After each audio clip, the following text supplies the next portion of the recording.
Bueno, buenos días a todos. Gracias por estar aquí.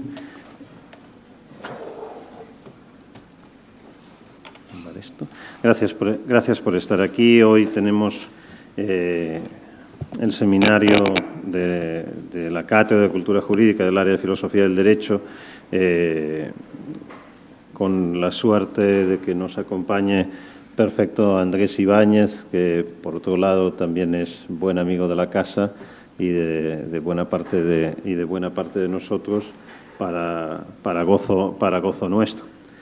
Perfecto es magistrado de mérito de la Sala Segunda, esto es de la Sala Penal del Tribunal Supremo Español.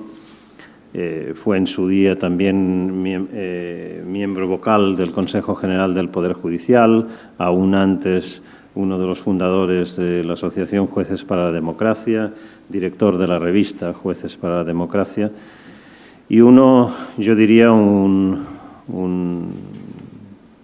miembro de la Judicatura atípico, en el sentido de que no solo ha escrito en sus sentencias, obviamente a estas alturas muchas y muy buenas, sino también con una larga lista de publicaciones, en general en torno a problemas de la jurisdicción y en particular, no solo, pero en particular también sobre derechos, garantías y asuntos diversos vinculados también a los aspectos fácticos de la determinación de la premisa fáctica en el proceso judicial: motivación, inmediación, valoración de la prueba.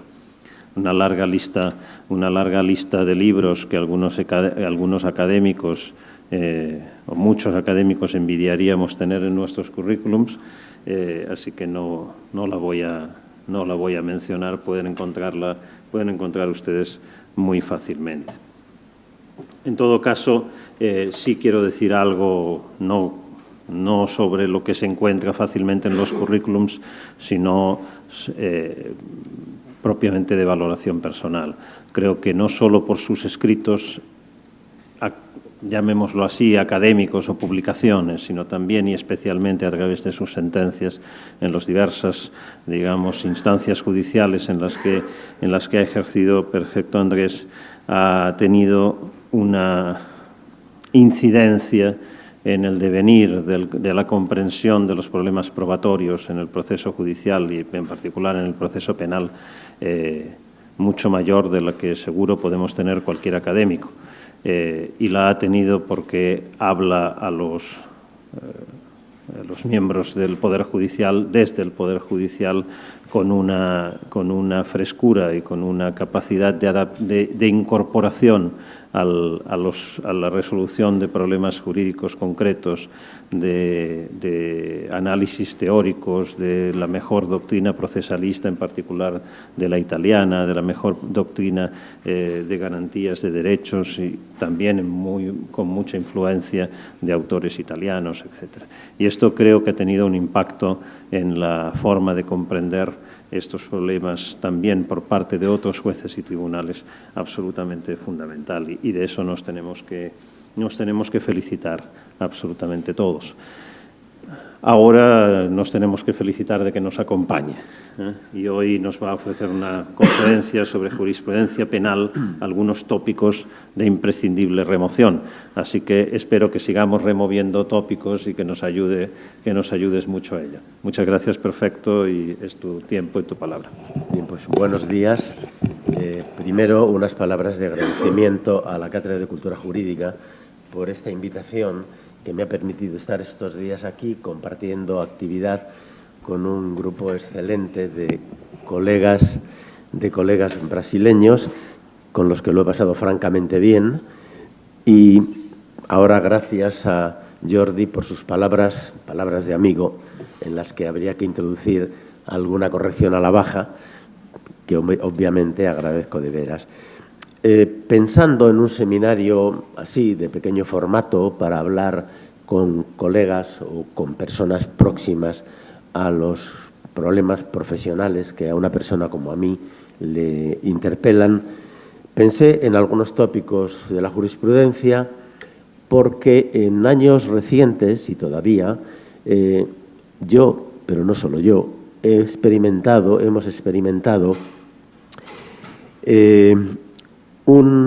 una sensación de decalage, una sensación de que las categorías probatorias que se manejaban o que habitualmente operaban en buena medida de espaldas a una cultura de la prueba, incluso una cultura de la jurisdicción, que se había abierto camino merced al esfuerzo teórico de diversos operadores, académicos y no, pero que, por una serie de circunstancias y por esa tendencia de la jurisdicción y de las jurisprudencias a permanecer en sus constantes, por esa circunstancia de que los tejidos institucionales son muy herméticos y les cuesta mucho moverse, pues hay una especie de arrastres que se mantienen a despecho de avances claros en distintos ámbitos del saber. Pienso, por ejemplo, en las aportaciones de la psicología del testimonio que hoy no han entrado suficientemente y en algunos casos en absoluto en el Palacio de Justicia.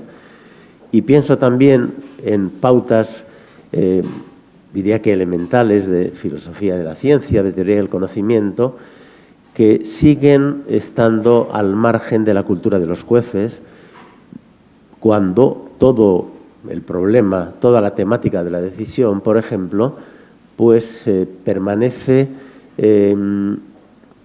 cierto que aproximándose, pero permanece esencialmente al margen de los programas de formación.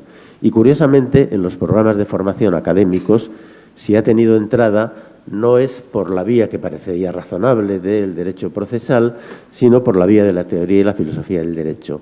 Entonces, hay esa especie de contraste. Es decir, en este momento hay una buena cultura de determinados aspectos de la jurisdicción que, sin embargo, permanece al margen o, en mayor o menor medida, de las prácticas jurisdiccionales. En el caso de la jurisprudencia concurre una circunstancia particular. Cuando hablamos de jurisprudencia, por razones que tienen que ver con la configuración piramidal de las carreras judiciales en países, por ejemplo, como el nuestro, Italia es un caso excepcional en este sentido, hablar de jurisprudencia es hablar de algo, un producto, que se distribuye desde el vértice a los demás ámbitos de la instancia judicial. Esta concepción, que tiene que ver con el carácter piramidal de las organizaciones judiciales, produce el efecto de superponer a lo que debía ser un rango meramente procesal, un rango jerárquico administrativo y atribuyendo, revistiendo a la jurisprudencia de una supremacía de este carácter, que sería una supremacía extrajurisdiccional.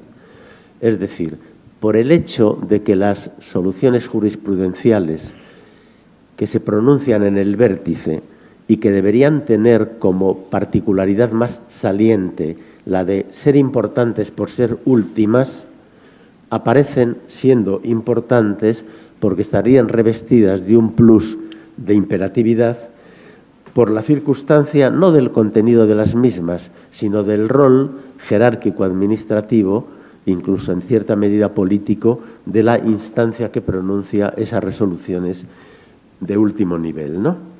Por eso ocurre que con frecuencia en países como el nuestro, donde no rige el sistema de vinculatoriedad del precedente, el precedente sería vinculante a pesar de todo, no por razón de autoritas, sino por razón de imperium, es decir, por razones no estrictamente jurisdiccionales.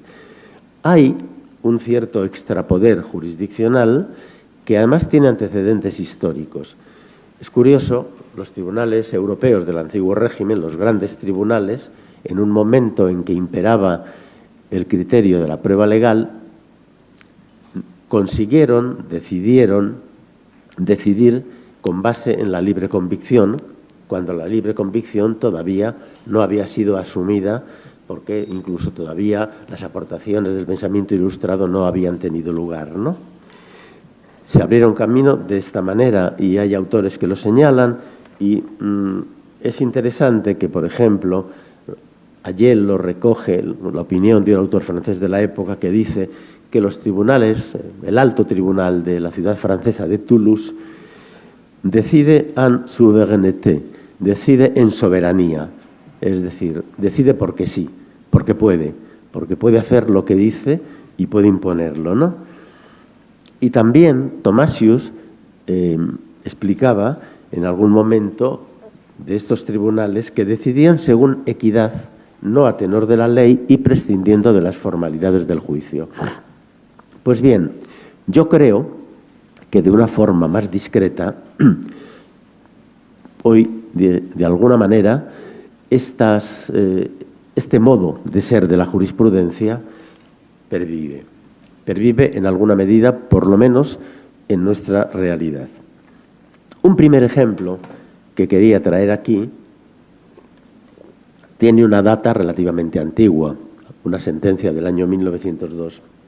Parece ser que la Sala Segunda del Tribunal Supremo, la Sala Penal, veía con incomodidad que algunas sentencias de instancia en temas, por ejemplo, de estafa, venían siendo absolutorias por considerar que no había ánimo de defraudar. Como quiera que la casación, que era el único recurso frente a estas sentencias, operaba en un marco de estricta legalidad, de conocimiento solo de cuestiones de legalidad, el Tribunal Supremo se encontraba de alguna forma bloqueado y no tenía posibilidad de intervenir frente a estas sentencias que consideraba no estaban bien fundamentadas y eran posiblemente sentencias de favor o injustas o sentencias cómodas porque era más fácil absolver y ya está. Entonces recurrieron pues, a un procedimiento curioso. Dijeron, el ánimo de engañar en la estafa no es un dato fáctico, es una mera deducción de carácter jurídico que hace el tribunal de instancia y que, por tanto, puede ser objeto de nuevo conocimiento en el Tribunal de Casación por la vía de la infracción de ley. Así de fácil, así de sencillo, así de tremendo, por otra parte.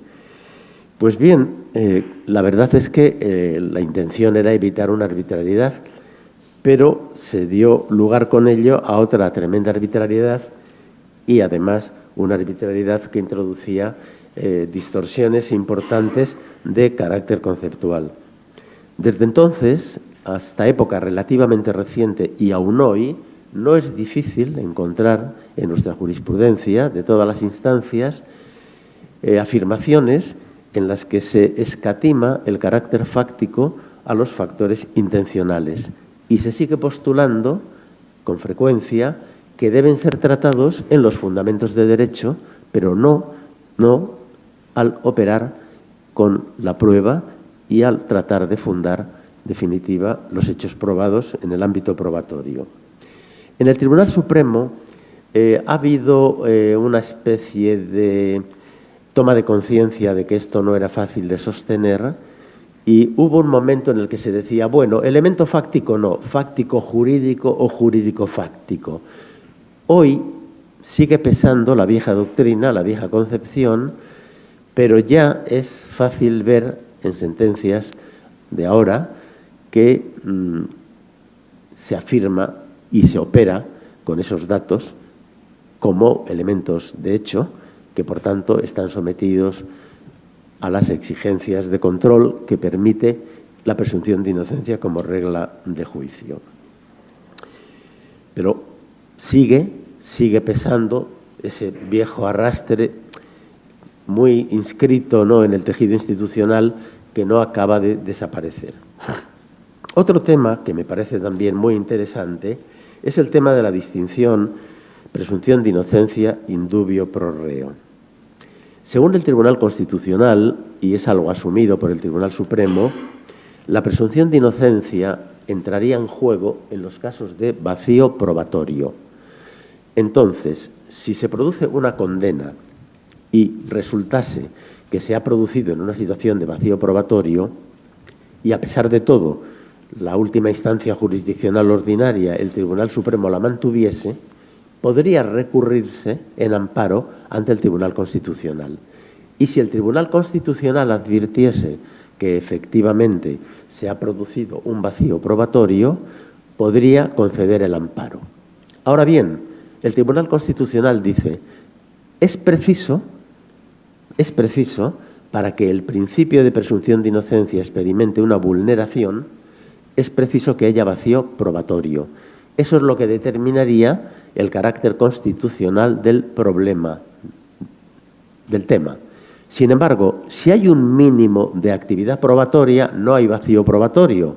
Entonces, no sería cuestión de presunción de inocencia, sino de indubio pro reo. ¿Para qué hace esto el Tribunal Constitucional? El Tribunal Constitucional tiene desde el principio problemas de agenda.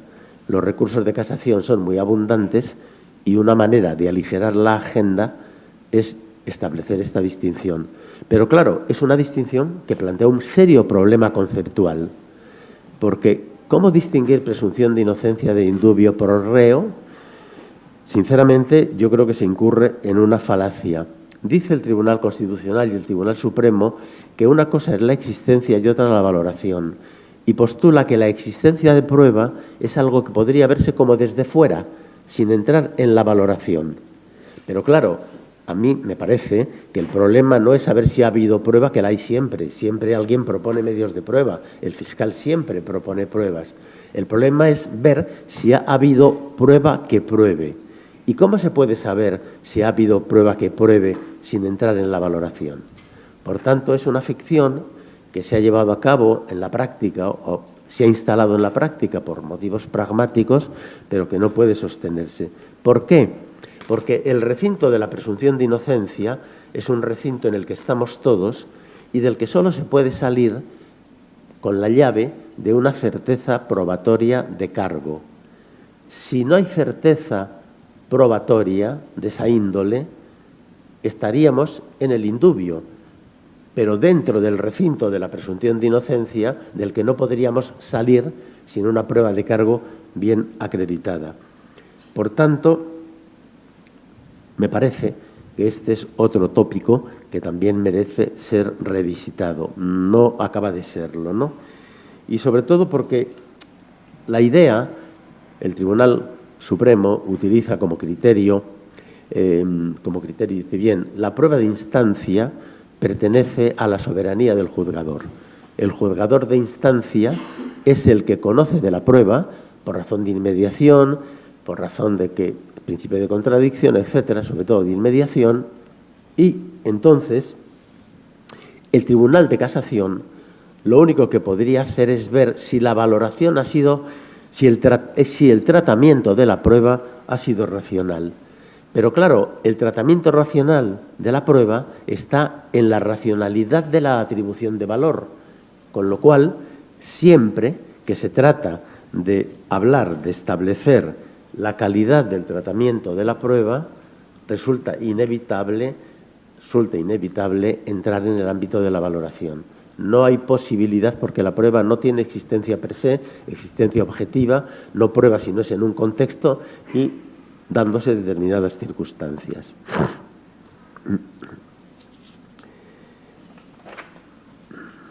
A ver. Otro de los tópicos que me gustaría abordar es el tópico de la prueba testifical como prueba fácil.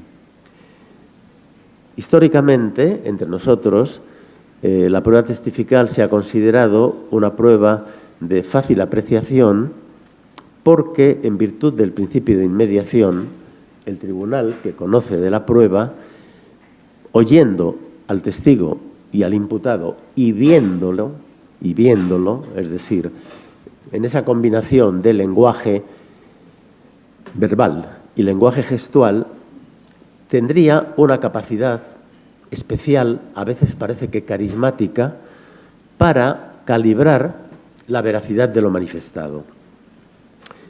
Y además se ha dicho, como la prueba testifical es por antonomasia la prueba directa, tendría la virtualidad de poner al juez en contacto con los hechos. hay alguna sentencia que habla de contacto directo con los hechos. Es decir, que el testigo, contando lo que ha visto, estaría dando al juez una información de ese grado de autenticidad e incluso de viveza. Claro, ¿a qué lleva esto? Pues esto lleva a la conclusión de que la apreciación de la prueba testifical es una apreciación básicamente sensorial.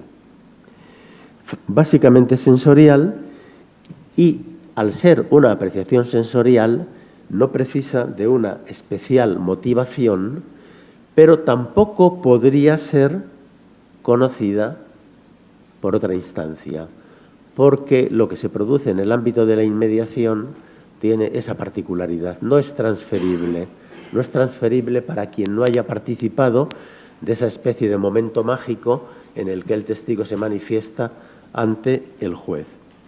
A mí me parece que aquí hay una enorme simplificación de la complejidad de la prueba testifical.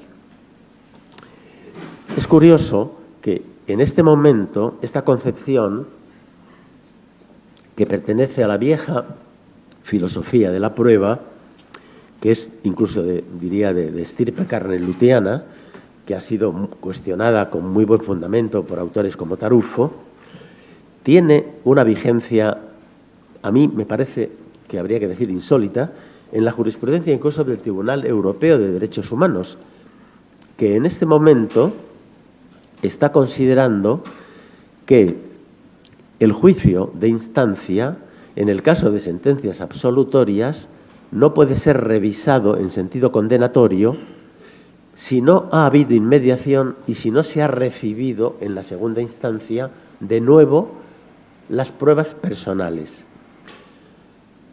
Teniendo en cuenta que estamos hablando de juicios que han sido grabados con imagen y sonido, en los que por tanto está todo, y que el tribunal de segunda instancia ha podido conocerlo sin ningún problema. Cuando resulta además que la idea de reproducir una prueba es francamente falaz, porque la prueba que se reproduce es la prueba de alguien que ya ha declarado, que conoce lo que han declarado otros, que conoce lo que ha pensado un tribunal de su declaración y que tiene conocimiento de la existencia de una sentencia en que su declaración es valorada. Por tanto, esa idea mística casi de la inmediación que postula y que mantiene el Tribunal Europeo de Derechos Humanos y nuestro Tribunal Constitucional y el Tribunal Supremo, yo creo que no se puede mantener. Creo que a partir de una buenísima documentación del juicio de instancia es posible volver a valorar la prueba con todas las garantías, con absolutamente todas las garantías. Sin embargo, estamos en esto. La simplificación de la prueba testifical yo creo que es bastante claro. La idea de que el testigo habla y además se manifiesta con lenguaje verbal, que es verdad, ciertamente el lenguaje verbal expresa, dice Pablo Neruda en unos versos hermosos, se hace lenguaje hasta la cabellera, los ojos de repente son palabras, habla la boca sin mover los labios, todo eso es verdad para el poeta. Podría ser hasta verdad para el psicólogo, pero no para el juez. Creo que el juez no puede entrar en esa vía de interpretación de factores tan inaprensibles, tan ambiguos, tan abiertos a cualquier tipo de lectura, ¿no? Por otra parte, además, la prueba testifical tiene por lo menos, exige por lo menos dos juicios. Un juicio sobre lo hablado, pero un juicio también sobre el hablante. Y es un juicio difícil. El juicio sobre la atendibilidad del testigo es un juicio difícil, porque hay que estar a una serie de datos que pueden estar presentes en la declaración y en la causa, pero no necesariamente o no del todo. Por tanto, la facilidad de la testifical no es aceptable. Y luego, hoy tenemos buenos motivos para saber, merced a la psicología del testimonio, que la percepción, la retención, la memoria son procesos complejos que para nada tienen que ver con la fotografía, que lo visto experimenta reelaboraciones, primero en la percepción, también en la conservación y, desde luego, en la recuperación y descodificación del material semiótico conservado en la memoria para su traducción en palabras a un tribunal que, a su vez, tiene que hacer una lectura. Naturalmente, este grado de complejidad tampoco debe llevar a una especie de nihilismo, de tal forma que es tan difícil que no se puede, pero se puede a base de dejar de lado esos factores inaprehensibles y estar al contenido de las declaraciones para contrastar esas informaciones con otras. Ahora, pretender que el juez tiene una habilitación que no se me ocurre que pueda ser sino carismática para leer en el lenguaje gestual, para leer en el lenguaje corporal, me parece francamente una hipótesis de mucho riesgo. No porque el lenguaje gestual, el lenguaje corporal no expresen, nos expresamos con todo, pero yo creo que el juez no debe entrar en esa lectura. Sin embargo, sí es legítimo, incluso es excelente que lo hagan las partes. Si el fiscal o la defensa, a la vista de la actitud del testigo en la declaración y ante una pregunta, le sugiere que ha sido touché, es legítimo, es lo propio, que el fiscal profundice en esa dirección, igualmente la defensa. Y de ahí saldrán elementos que sí pueden ser considerados, pero no la actitud como tal, que, insisto, es un factor de alto riesgo. El psiquiatra, el psicólogo, con una historia clínica, con conocimientos específicos y con la posibilidad de rectificar si se equivocan y rectificar sin consecuencias relevantes, pero yo creo que el juez no. Buscando una cierta racionalización de la operación judicial, del operar judicial en este terreno, se ha dicho que para valorar la autenticidad de las declaraciones, la atendibilidad, bueno, para valorar la testifical, se dice de forma más abierta, habría que utilizar o se podrían poner en juego 3 criterios. El primer criterio, la ausencia de incredibilidad subjetiva, es decir, si lo que dice el testigo es creíble, es un dato. Por otra parte, la presencia, diríamos, de verosimilitud en la declaración.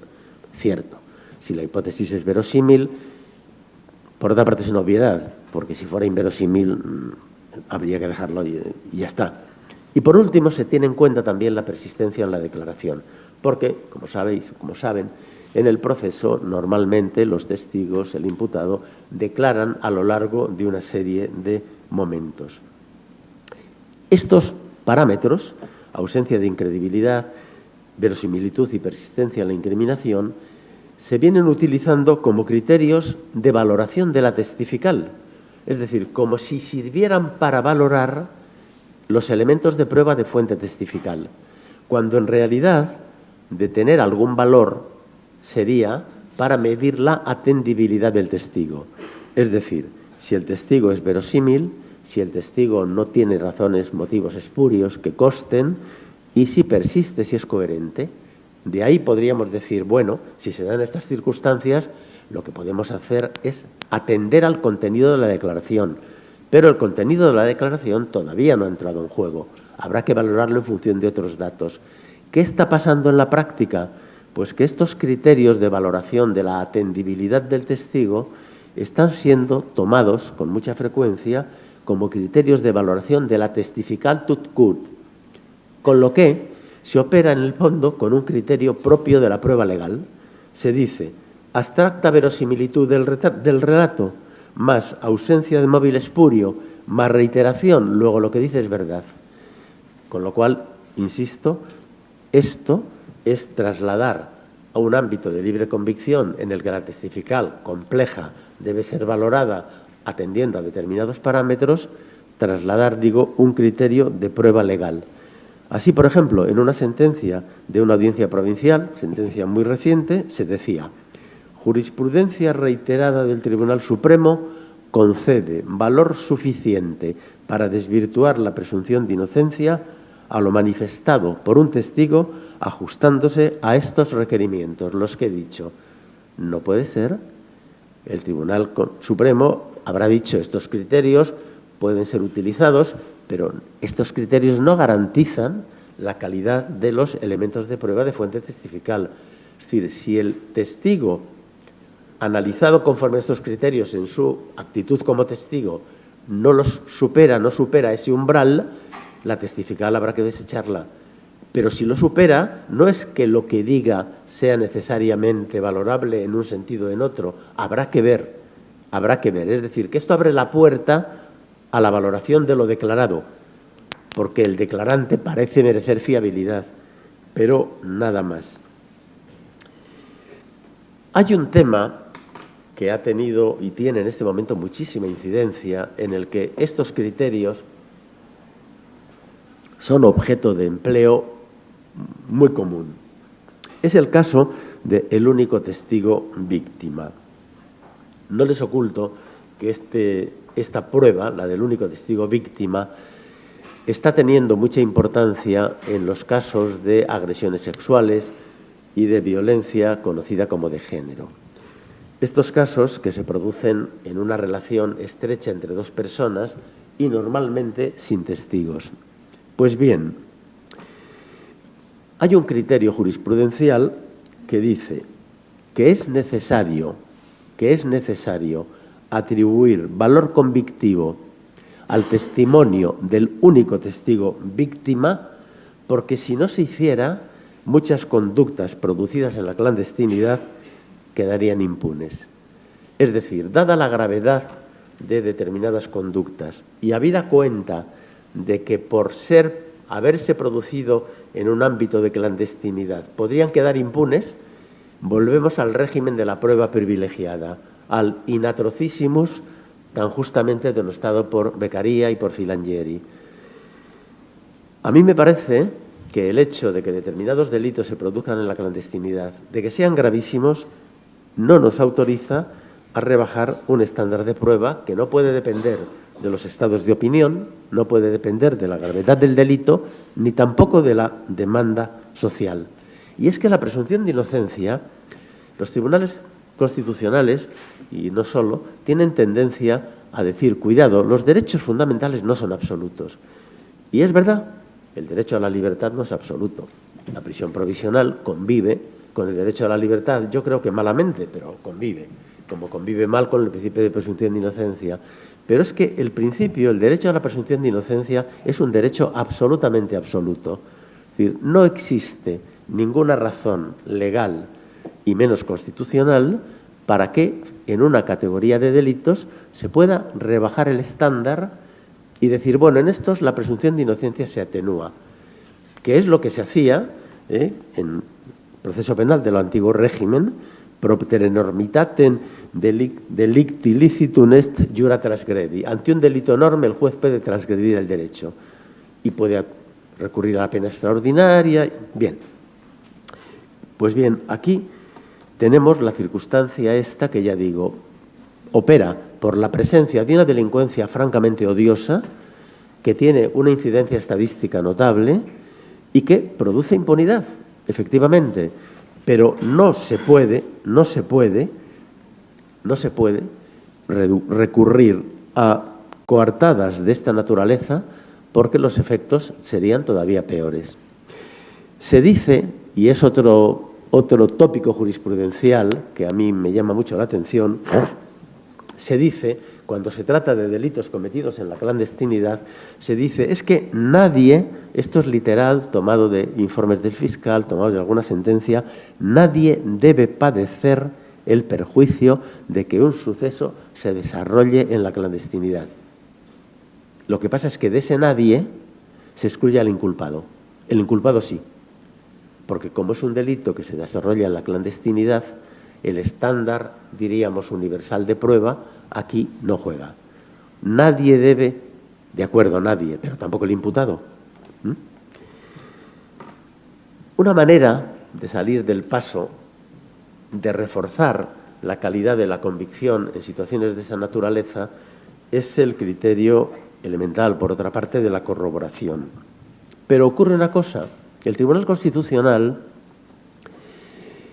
utiliza el criterio de mínima corroboración. ¿Para qué?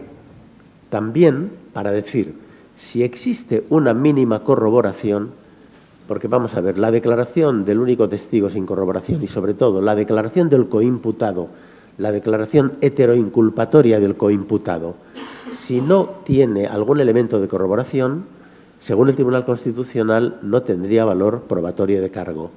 Entonces dice, ante una declaración heteroinculpatoria de coimputado, como quiera que se ha producido en el ámbito de los implicados en el delito a saber qué relaciones tienen entre sí, es peligroso darle un valor de testifical limpia, exijamos una corroboración.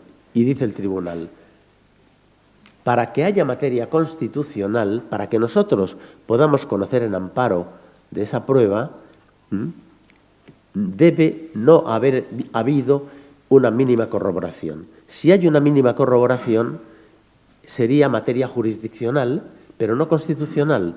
De nuevo entra en juego la agenda del Tribunal Constitucional. ¿Qué ha pasado?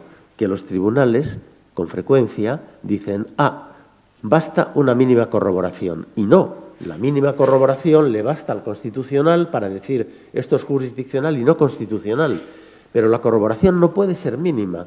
La corroboración tiene que resultar de una verdadera prueba. Corroborar es probar, no el hecho principal, el hecho objeto de imputación, sino un hecho periférico que permite relacionar al imputado con el hecho o con algún elemento fundamental del hecho. Pero ciertamente la corroboración no podría ser mínima. También plantea alguna cuestión interesante desde este punto de vista el asunto de la prueba indiciaria. De la prueba indiciaria, con la prueba indiciaria está pasando una cosa curiosa, vamos, no ahora, viene de lejos. Cuando por ejemplo, un abogado o el fiscal en un recurso se refiere a la prueba indiciaria, comienza por justificar la legitimidad de su utilización. Es decir, no entra directamente a decir hay una prueba indiciaria consistente por esto y por esto, no.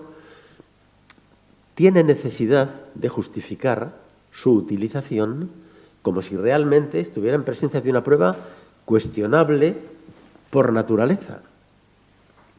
Y se comienza de esta manera. Y no es infrecuente que se razone, tengo ahí muchas sentencias, donde dice no hay más remedio que acudir a la prueba indiciaria, porque si no se acudiera a la prueba indiciaria, se crearían amplios espacios de impunidad. Con lo cual, parece que la prueba indiciaria produciría un conocimiento de clase B, a cuya utilización hay que resignarse, porque de lo contrario se producirían muchas situaciones de impunidad. A mí me parece sinceramente que también en este terreno se incurre en una falacia, porque lo dijo un autor italiano bien interesante, Pagano, lo dijo hace muchísimos años, dijo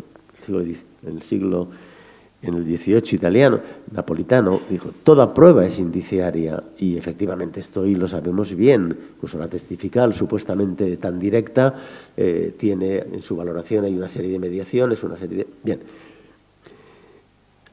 ¿Por qué se opera con este criterio? Porque según el viejo tópico al que me he referido ya, verdadera prueba sería sólo aquella de percepción sensorial directa.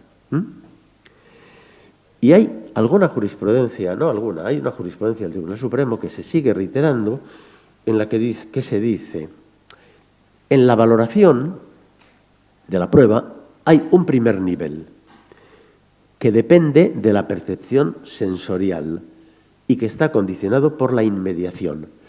Y como está condicionado por la inmediación, ese primer nivel es ajeno al control en vía de recursos, porque el Tribunal de Segunda Instancia o el Tribunal de Casación no han tenido la oportunidad de ver y oír al testigo. Dicen, pero hay un segundo nivel que es necesario en ocasiones. Y es que, en algunos casos, superado ese primer nivel, el tribunal tiene que optar.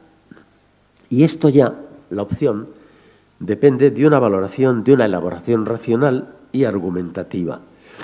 La pregunta acerca de esa percepción sensorial a mí me llevaría a preguntar, ¿y qué sentido es el que habilita para conocer de esa manera? Y la respuesta tendría que ser pues el famoso sexto sentido, ese con el que opera el policía que detiene por intuición o el juez que es muy perspicaz y resulta que ¿qué sentido nos habilita para dar valor sin entrar en mayores consideraciones a una determinada prueba? Creo que esto también es un tópico que debería revisarse. Porque la prueba indiciaria, que en definitiva indiciaria son todas, en todas hay que jugar con elementos indiciarios y sobre todo ninguna hay tan directa que la percepción sea como una aparición.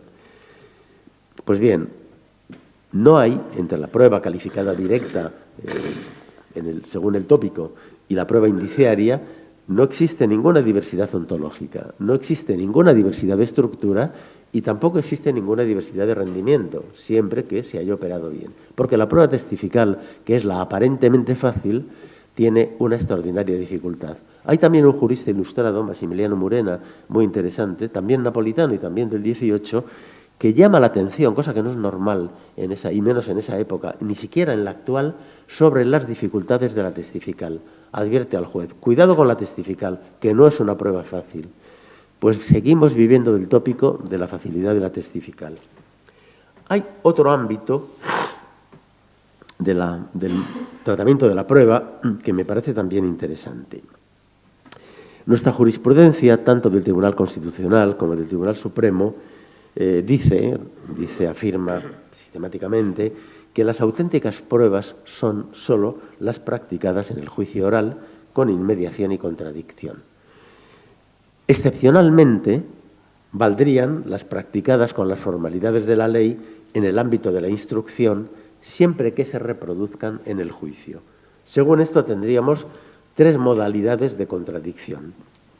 La contradicción genuina, producida en el juicio, con presencia, es decir, prueba presencial, percepción directa, y habría también otras modalidades de contradicción que tienen el carácter de sucedáneos. Una sería la de las diligencias de investigación que acceden al juicio por escrito, porque la persona con la que se practicaron ha desaparecido, por ejemplo.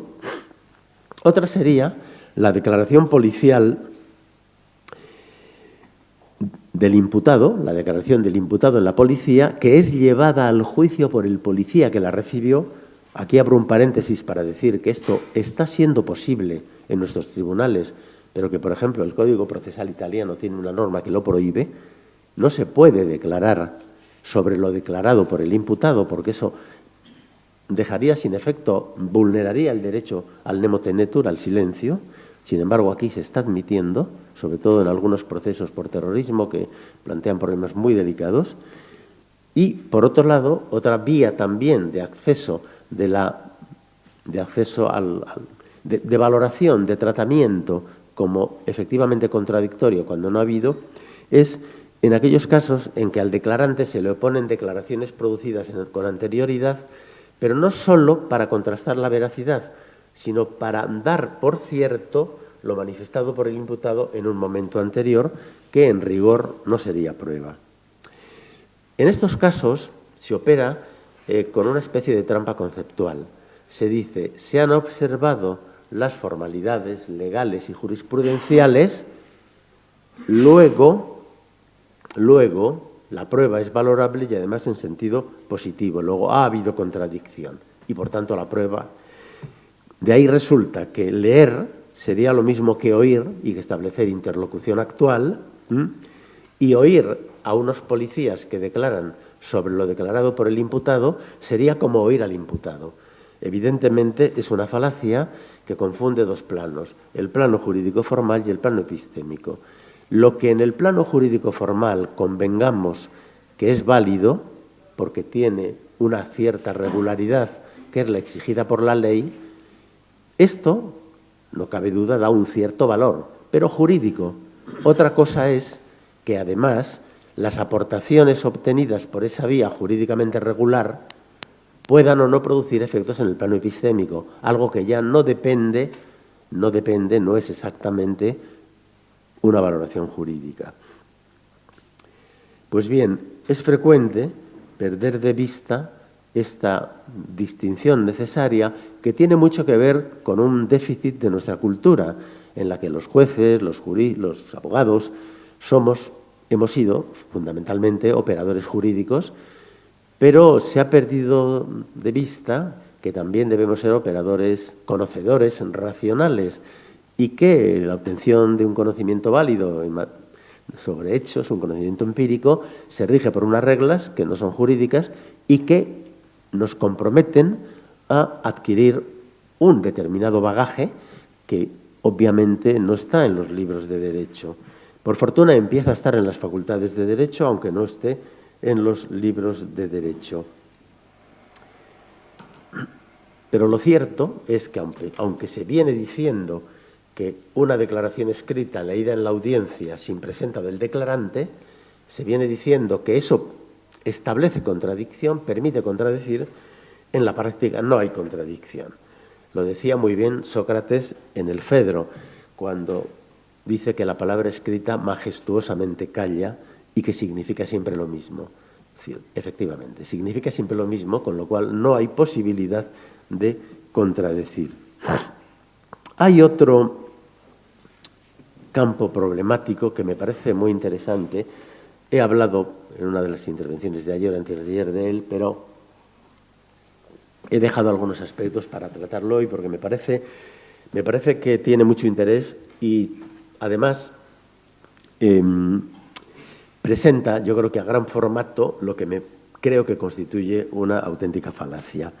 Es el tema de la llamada conexión de antijuridicidad por la jurisprudencia de nuestro Tribunal Constitucional en el caso de la prueba ilegítimamente obtenida.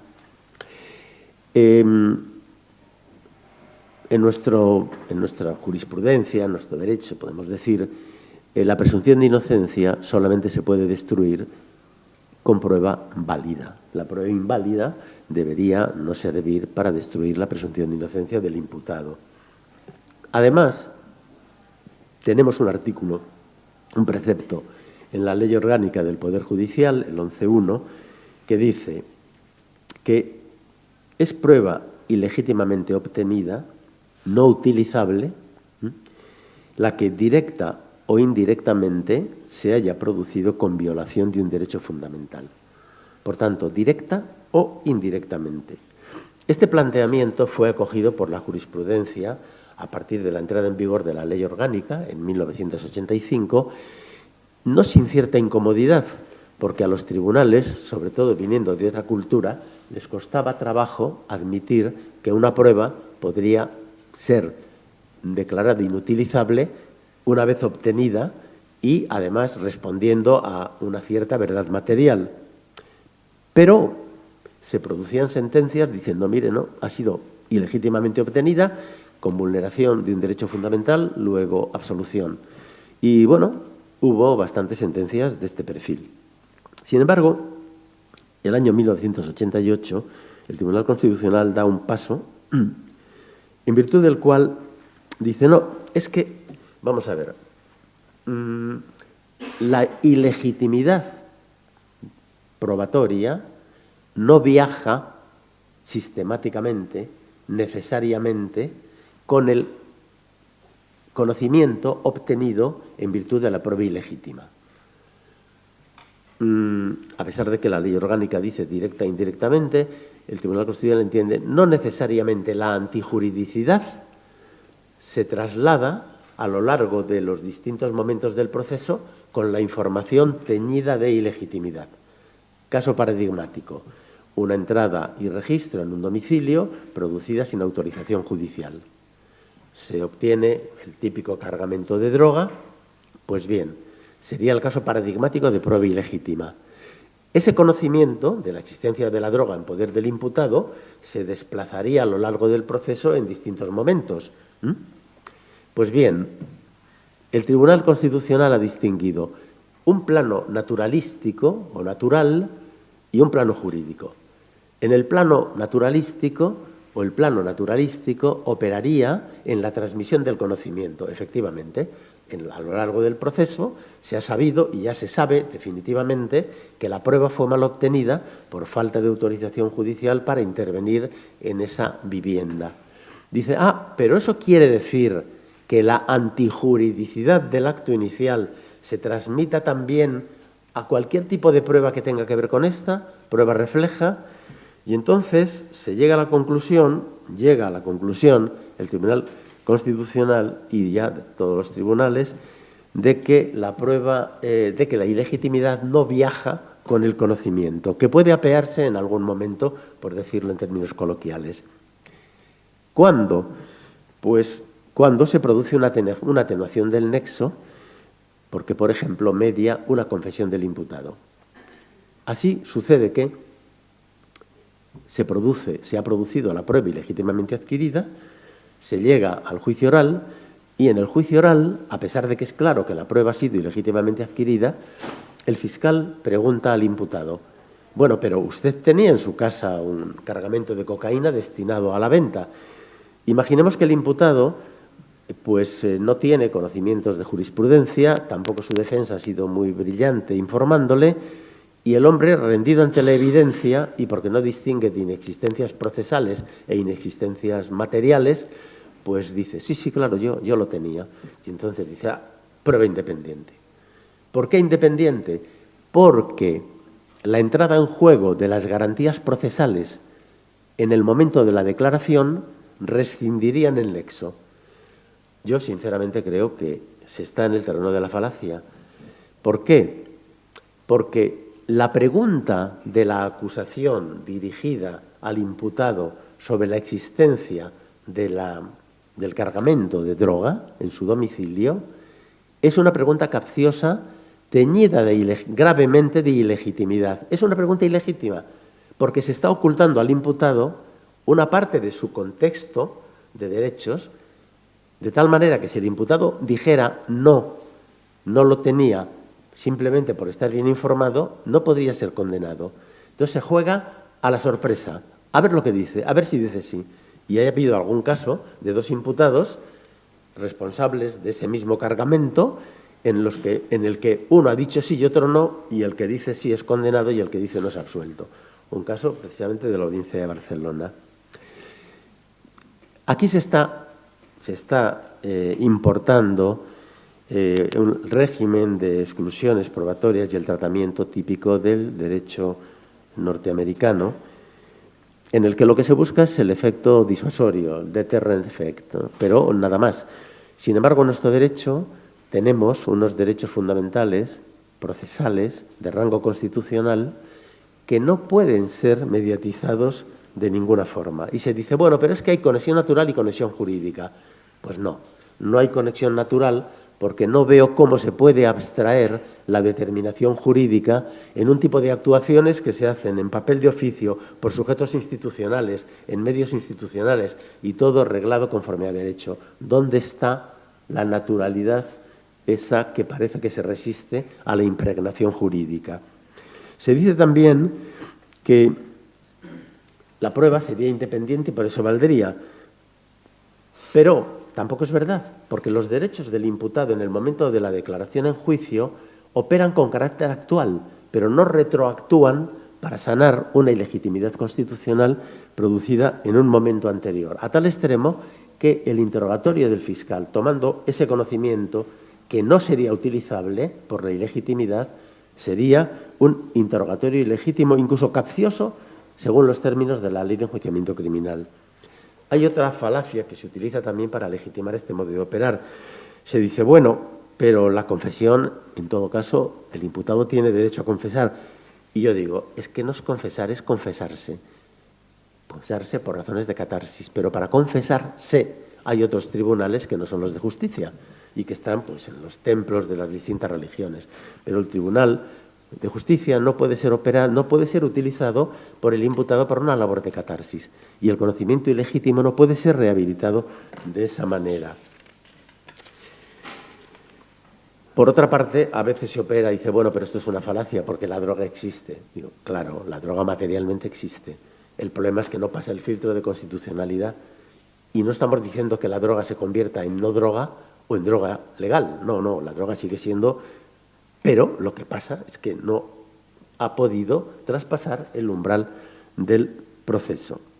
Por eso resulta que al final un precepto que dice no surtirán efecto termina diciendo surtirán efecto según y cómo.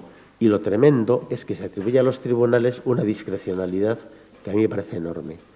Se atribuye a los tribunales una discrecionalidad que yo creo que tiene un serio problema, porque es una discrecionalidad que en realidad remite una parte importante de la decisión sobre los hechos al terreno de la oportunidad. Son juicios de oportunidad y yo creo que los jueces no estamos para eso, ¿no? Bien, termino prácticamente.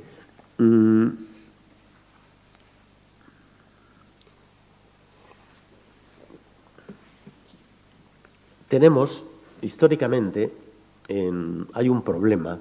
Los tribunales de justicia han tenido siempre dificultades con el atestado policial. Para los que no están familiarizados con esta terminología, diré que atestado policial es la documentación de la forma como la policía documenta su actuación. Por tanto, es una documentación que se hace en la policía y que, en definitiva, no tiene intervención judicial, pero que llega al tribunal o al juzgado como denuncia. Nuestro legislador liberal, 1882, da al atestado, a esa documentación, valor de simple denuncia. Es decir, no prueba, sino que su contenido tendría que ser probado.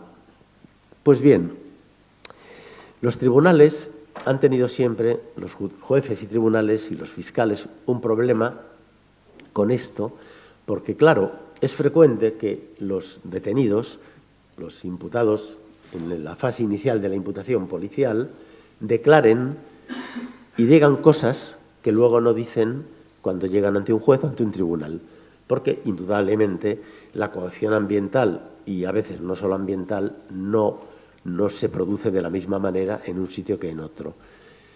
Entonces, el problema es, dice, bueno, pero parece que hay una cierta resistencia a renunciar a los datos de fuente policial que pueden tener un valor informativo. Y hay como una cierta tensión toda la vida en relación con el atestado. ¿Vale, no vale? Dice, bueno, no vale, pero los datos objetivos sí valdrían. Hay una tensión. A tal extremo que el Tribunal Supremo, hace pocos años, vino a decir que, bueno, que no se puede privar al juez de valorar lo producido también en comisaría, como si fuera menoscabar el derecho del juez al conocimiento, cuando la ley dice que el atestado no vale. El Tribunal Constitucional ha venido después a decir en algunas sentencias claramente que no vale, pero tiene otras en las que vaya. Y finalmente hay alguna sentencia en la que se dice, bueno, valer en el sentido jurídico formal no, pero es un hecho.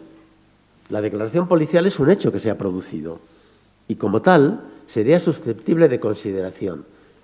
Es una forma de recuperarlo que no me parece que sea inadmisible. Y también en este contexto suele decirse, pero bueno, es que dudar por sistema de las manifestaciones policiales lleva a una especie de presunción generalizada de perjurio. Si era como presumir que los policías mienten, pero es que, mire usted, que presumir que el policía dice la verdad y presumirlo sin más supone invertir la presunción de inocencia. Con lo cual, ahí hay una tensión en la que debe prevalecer el derecho fundamental por antonomasia, más en el proceso. Bien, termino. En estos temas hay un problema de método y es que realmente nuestras leyes de procedimiento y procedimiento penal es una ley antigua que no ha sido reformada y menos en este terreno y entonces está empezando a suceder, bueno, lleva sucediendo años, que el imperativo de motivación de las resoluciones judiciales está perfectamente consolidado en el sentido de que es de rango constitucional y se ha asumido como tal, pero la práctica de la motivación en materia de hechos no acaba de ser vista con claridad desde el punto de vista del método por muchos operadores judiciales Pues porque hay un déficit de cultura en la materia, porque esto no se aprende todavía, o salvo casos contados en las facultades de Derecho, y porque en la Escuela de Formación de Jueces pues es un tema que entra, pero no acaba de...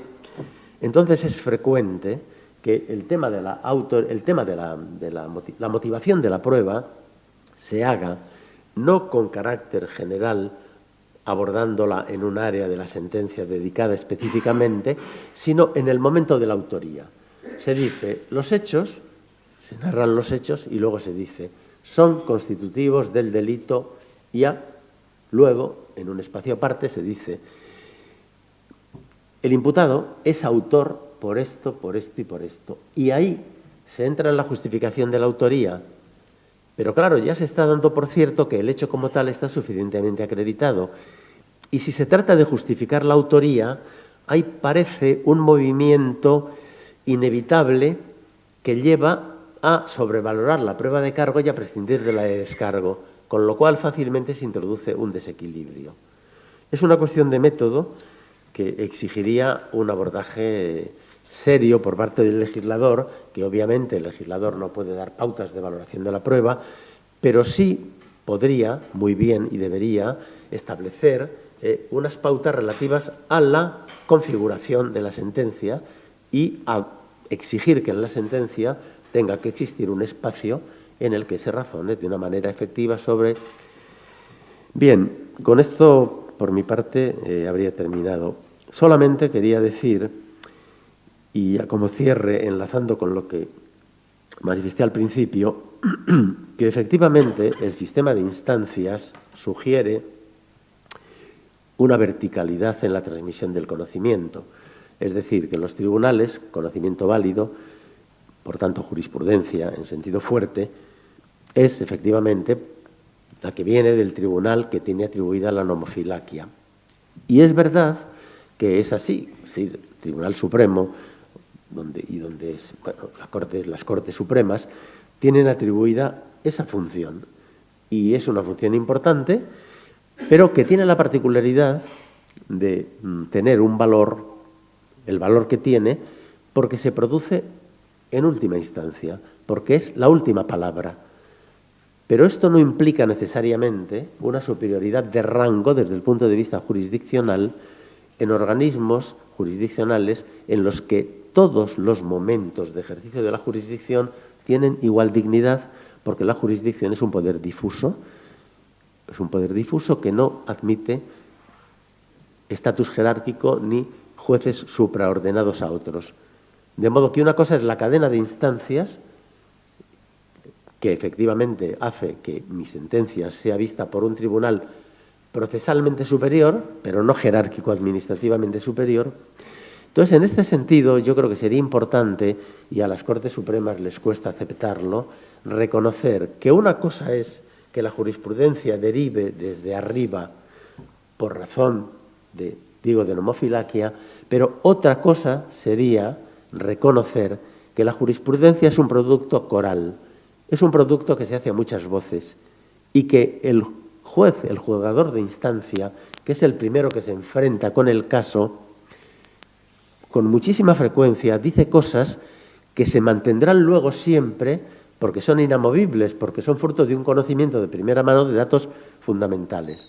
En este sentido, yo creo que sería importante que los tribunales supremos, superiores, entendieran que una cosa es la jerarquía de la cadena de instancias y otra cosa es el mundo de las razones, el mundo de las razones, del razonamiento judicial, del debate jurídico, que no conoce de rangos protocolarios ni de jerarquías, sino que, insisto, se hace a muchas voces y en este sentido debería seguir siendo así, porque la interlocución de tribunales entre tribunales es absolutamente esencial y no está en absoluto claro, sino todo lo contrario, que los tribunales de instancia no tengan nada que decir a los tribunales llamados superiores.